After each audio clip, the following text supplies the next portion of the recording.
भारत में लोग हेलमेट नहीं पहनेंगे, लेकिन फोन पर कवर और स्क्रीन गार्ड जरूर लगाएंगे। चाहे अपना सर फूट जाए, लेकिन मोबाइल को कुछ नहीं होना चाहिए। लड़की, डॉक्टर साहब मेरा बेटा बाइक से गिर गया। डॉक्टर, मैं हिंदी में अच्छा नहीं हूँ, कृपया मुझे अंग्रेजी में बताओ। लड़की, मेरा लौंडा गिरौंडा हीरो होंडा ब्रोकन हड्डी, कर दे पट्टी।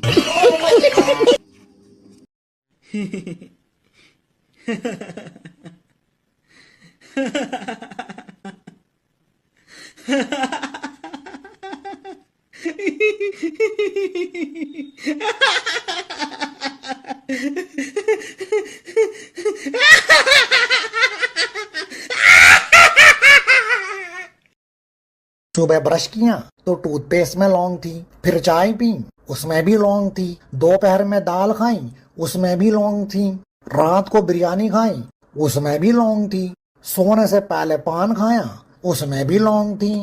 अरे तो कहना क्या चाहते हो? It's been a long day. दुख क्या है? 7 बजे नींद खुले और पता चले अब वापस नहीं सोना। खुशी क्या है? रात को 2 बजे नींद खुले और पता चले कि अभी 5 घंटे और सोना है। डबल खुशी क्या है? रात को नींद खुले और पता चले कल तो छुट्टी है। जापान में 2 भाई रहते थे। एक का नाम जो था, दूसरे का नाम वो था। एक रात जो को बाथरूम में भूत दिखा। जो डर गया और उसने वो को आवाज लगाई। वो दौड़ते हुए बाथरूम में आया और भूत को देखते ही उसका हार्ट फेल हो गया और वो मर गया। बस उसी दिन से कहावत हो गई, जो डर गया वो मर गया। पूरा सुनिए, मजा आएगा। मुझे तो अपनों ने लूटा, गैरों में कहाँ दम था। मेरी हड्डी वहाँ टूटी जहाँ हॉस्पिटल बंद था।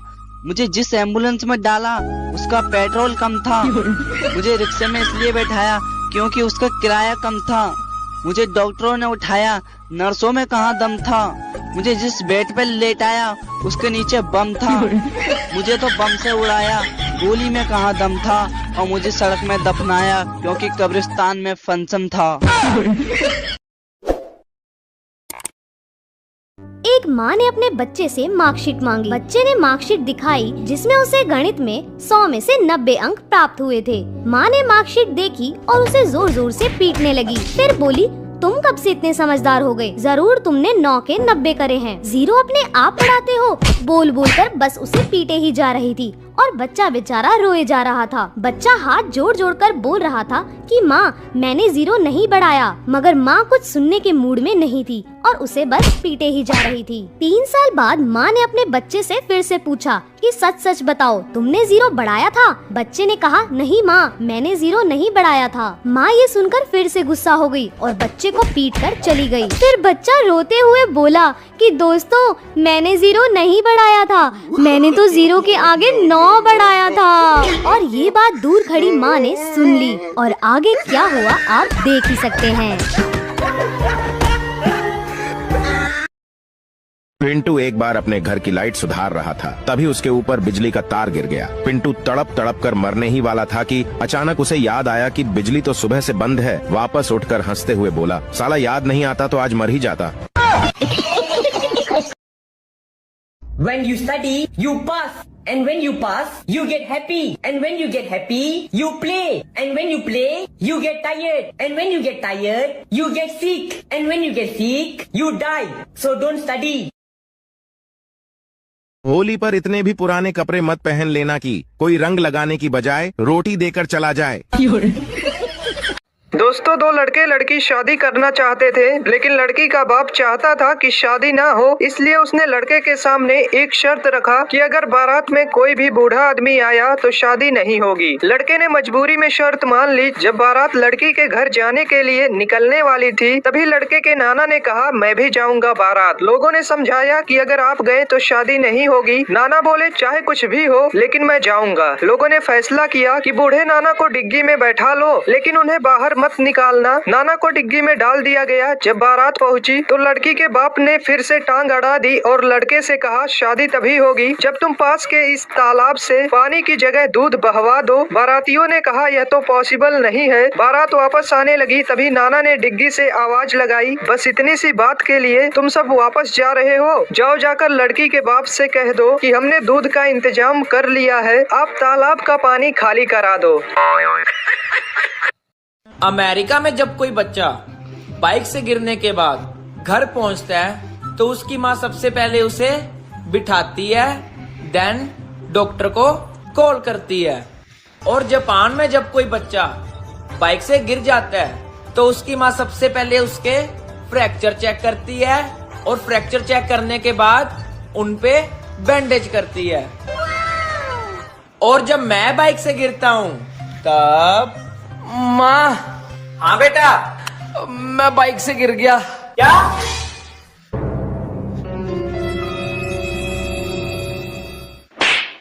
और तेज चला बाइक।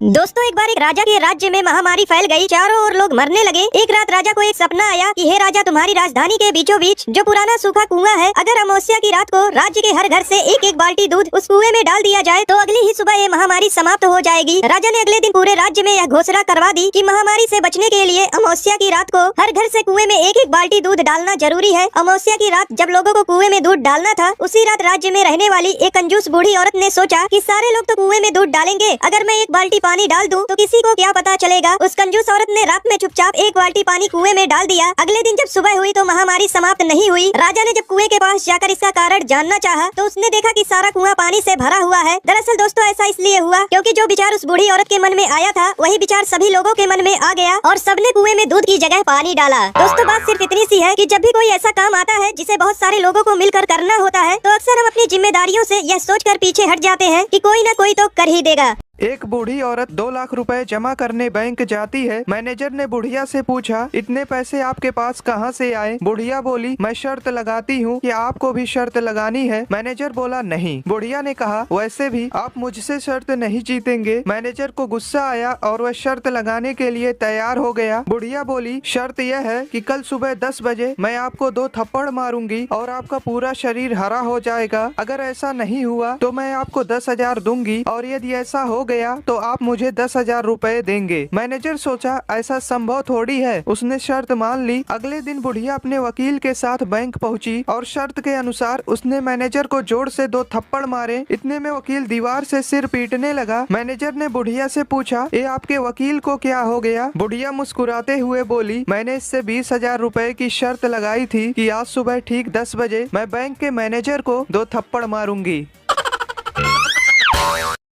एक रात एक चोर एक घर में घुसा। दरवाजा खोला तो एक बूढ़ी औरत सो रही थी। खटपट की आवाज से उसकी आंखें खुल गईं। चोर घबरा गया, लेकिन बुढ़िया बोली, डरो मत बेटा, लगता है किसी मजबूरी के कारण तुम ऐसा काम कर रहे हो। कोई बात नहीं, अलमारी में एक तिजोरी है, उसमें का सारा पैसा और गहना तुम चुपचाप ले जाना, लेकिन पहले मेरे पास आकर बैठो। मैंने अभी अभी एक सपना देखा है, वह सुनकर जरा मुझे उसका मतलब तो बता दो। चोर बुढ़िया की बातों में आ गया और चुपचाप जाकर उसके पास बैठ गया। बुढ़िया ने कहा, बेटा मैंने देखा कि मैं एक जंगल में खो गई हूँ। तभी एक कौवा मेरे पास आया और उसने 3 बार जोर जोर से बोला, पिंटू पिंटू पिंटू। बस फिर सपना खत्म हो गया और मेरी आंखें खुल गईं। जरा बताओ इसका क्या मतलब हुआ? चोर सोचने लगा। इतने में बुढ़िया का बेटा पिंटू अपना नाम जोर जोर से सुनकर उठ गया और अंदर आकर चोर को जमकर पीटा। बुढ़िया बोली, बस करो, अब मत मारो। चोर बोला, नहीं नहीं, मुझे और मारो ताकि मुझे आगे से याद रहे कि मैं एक चोर हूँ, सपनों का मतलब बताने वाला नहीं।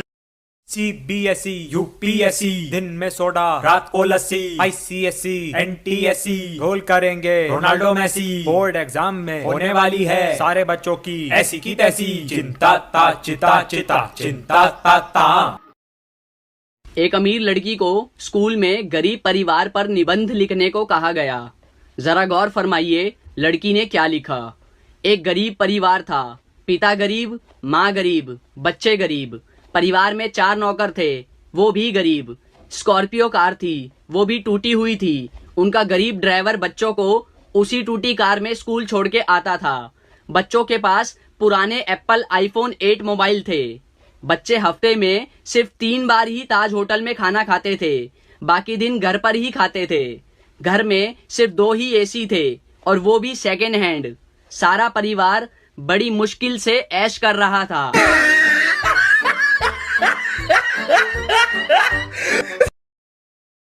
फेसबुक से थक जाते हैं तो व्हाट्सएप चले जाते हैं, जब व्हाट्सएप से थक जाते हैं तो इंस्टाग्राम पर चले जाते हैं। ओह माय गॉड, इतनी भाग दौड़ भरी जिंदगी। एक लड़की जा रही थी, उसका पेन गिर गया। एक लड़का उसका पेन उठाकर दिया और बोला, आपका नाम? लड़की बोली, पिता के पहले और माता के बाद लगाते हैं वही है मेरा नाम। आप बताओ लड़की का क्या है नाम? ये बड़ी अच्छी बात कही आप। इंग्लिश की क्लास में गोलू लेट पहुंचा। English teacher, Golu why are you so late? Golu, madam वो ना। Teacher, Golu speak in English. Golu, madam my car was फसिंग इन कीचड़, नो हिलिंग नो डुलिंग, ओनली भुर्र भुर्र करिंग। सोचा था 2 शादियां करूंगा, एक पीटेगी तो दूसरी बचाएगी। रात को सपना देखा, एक ने पकड़ रखा था, दूसरी पीट रही थी।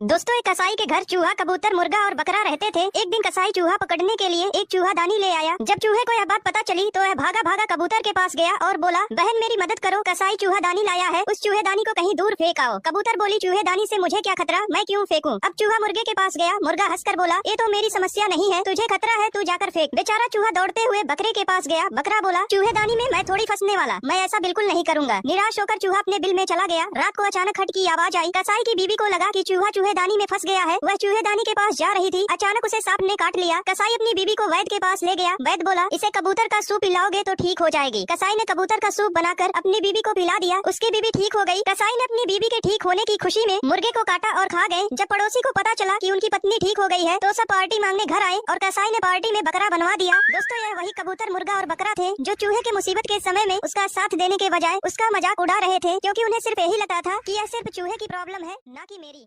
एक पिता अपनी बेटी के लिए लड़का देखने गया। उन्होंने लड़के के पिता से पूछा, छोरो काई करे है? लड़के के पिता ने कहा, सीए है। उन्होंने पूछा, छोरा की बहन काई करे है? पिता ने कहा, वाह भी सीए है। उन्होंने फिर पूछा, छोरा की माँ काई करे है? पिता ने कहा, वाह भी सीए है। उन्होंने फिर पूछा, अरे वाह, सब सीए है, मतलब आप भी सीए ही होगा? लड़के का पिता, ना ना, मैं तो घाघरा ब्लाउज कटिंग करूं, ये सब लोग सीए हैं।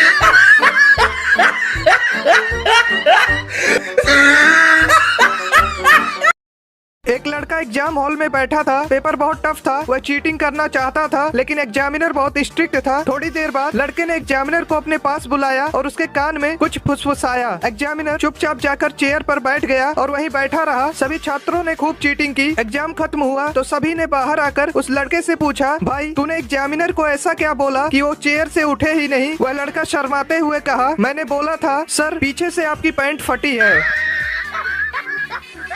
एक तरफ पूरा प्ले बॉय समाज डरा हुआ है तो दूसरी तरफ धोखा खाया पूरा एक समाज खुशी मना रहा है। तो एक कहानी है मुजफ्फरनगर की, जब एक लड़का और एक लड़की रिलेशनशिप में आते हैं। जिंदगी में खुशी के पल पिरोकर एक दूसरे के दिन हसीन बनाते हैं। भरोसा एक ऐसी चीज है जिसका कोई सर्टिफिकेट नहीं होता, इसलिए विश्वास करके एक दूसरे को गले लगाते हैं। पर एक दिन खिड़की से एक परिंदा एक आगाज लेकर आता है, जिसे पढ़कर उस लड़की का दिल एकदम टूट जाता है। खुदगर्जी की चिट्ठी पढ़ती है जिसमें लिखा होता है कि मेरे घर वालों ने मेरी शादी कहीं और तय कर दी। पर वो कहती है कि सुनो, हम मना लेंगे, तुम्हारे घर वाले ही तो है, समझा देंगे। पर लड़का कुछ बहाने बनाने के बाद साफ मना कर देता है। तो लड़की सवाल करती है, ये बात तुम्हें तब याद नहीं आई जब तुम मेरा जिस्म नोच रहे थे? तो लड़का गुस्सा होकर कह देता है कि देखो, इसमें दोनों की मंजूरी थी। पर लड़की कहती है कि मंजूरी इसलिए थी क्योंकि तुम मुझसे शादी करने वाले थे। लाखों बार ना सुनने के बाद लड़की एक प्लान बनाती है और उसे मिलने बुलाती है और दोनों मिलकर ये डिसाइड करते हैं कि एक आखिरी बार हम बिस्तर होंगे। और रूम में पहुंचने के बाद जब उनके बीच ये सब शुरू होता है तो लड़की नीचे जाकर उसका काट देती है। उसने सही किया या गलत ये कमेंट्स में जरूर बताना। बाकी भेज दो अपने सभी प्ले बॉय दोस्तों को ये भी।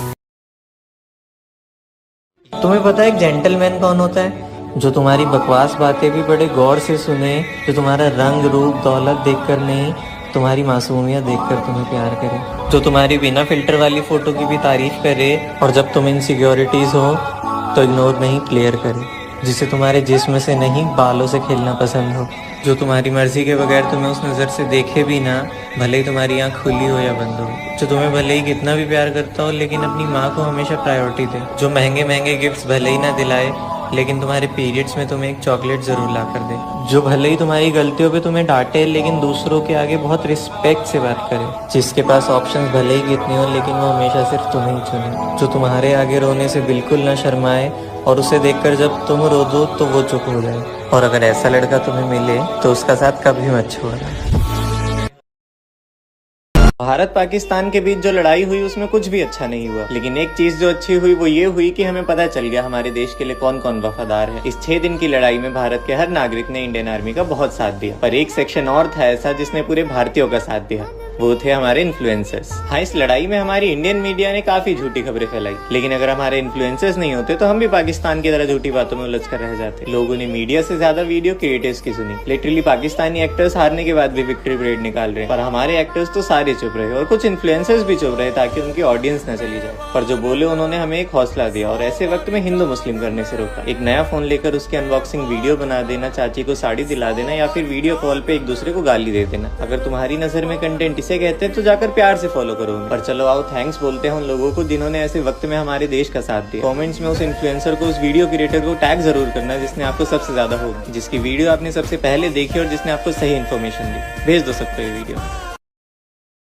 एक बच्चे का जन्म होने वाला था। जन्म से कुछ समय पहले बच्चा भगवान से बोला, हे प्रभु, मैं इतना छोटा हूँ, खुद से कुछ कर भी नहीं पाता, भला मैं पृथ्वी पर कैसे रहूंगा? मुझे कहीं नहीं जाना, मुझे अपने पास ही रहने दीजिए। भगवान बोले, हे बालक, मैंने तुम्हारे लिए एक फरिश्ता चुना है, वो तुम्हारे लिए मुस्कुराएगा भी और तुम्हारा ख्याल भी रखेगा। बच्चा बोला, जब लोग मुझसे बात करेंगे तो मैं समझूंगा कैसे? मुझे तो उनकी भाषा भी नहीं आती। भगवान बोले, तुम्हारा फरिश्ता तुमसे मधुर शब्दों में तुमसे बात करेगा, वो तुम्हें चलना, बोलना और प्रार्थना करना भी सिखाएगा और वो तुम्हें सभी बुरे लोगों से बचाएगा, भले ही उसकी जान ही क्यों न चली जाए। इस बीच पृथ्वी से किसी के कराहने की आवाज सुनाई दी। बच्चा समझ गया कि अब उसे जाना होगा। बच्चा बोला, हे ईश्वर, मेरे जाने का समय हो गया है, कृपया करके मुझे उस फरिश्ते का नाम बता दीजिए। भगवान बोले, तुम नाम जानकर क्या करोगे? बस इतना जान लो, तुम पृथ्वी पर उसे माँ कहकर बुलाओगे तो बस अपनी प्यारी माँ के लिए एक लाइक करके सब्सक्राइब कर दो।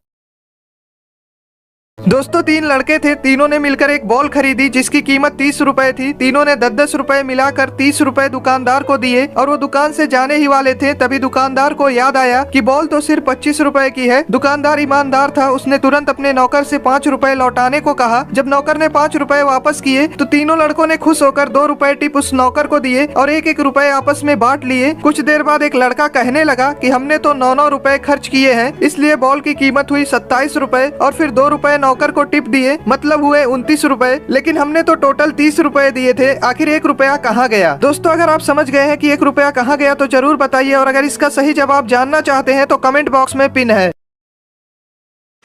एक बार 3 लोगों को 10-10 साल की सजा सुनाई जाती है। सजा काफी लंबी थी, इसीलिए उन तीनों को बोला जाता है कि वह अपना टाइम पास करने के लिए कोई भी एक चीज अपने साथ जेल में लेके जा सकते हैं।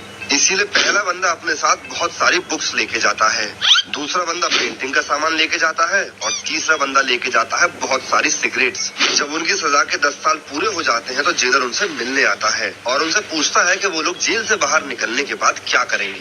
इस पर पहला बंदा बोलता है, सर मैंने जेल में 10 साल तक बहुत सारी किताबें पढ़ी हैं, अब मैं बाहर जाकर अपनी डिग्री लूंगा और टीचर बनूंगा। दूसरा बंदा बोलता है, सर मैंने 10 साल तक पेंटिंग की इतनी प्रैक्टिस कर ली है कि मैं तो अब पेंटर ही बनूंगा बाहर जाके। इसके बाद जब जेलर तीसरे बंदे के पास जाता है तो देखता है कि उसकी सारी सिगरेट्स ऐसे के ऐसे ही रखी हुई हैं। यह देखकर जेलर उससे बोलता है कि भाई जब पीनी ही नहीं थी तो मंगाई क्यों थी? सर मंगाई तो पीने के लिए ही थी, पर ये भूल गया था कि इनको जलाने के लिए लाइटर भी चाहिए होता है। When you study, you pass. And when you pass, you get happy. And when you get happy, you play. And when you play, you get tired. And when you get tired, you get sick. And when you get sick, you die. So don't study.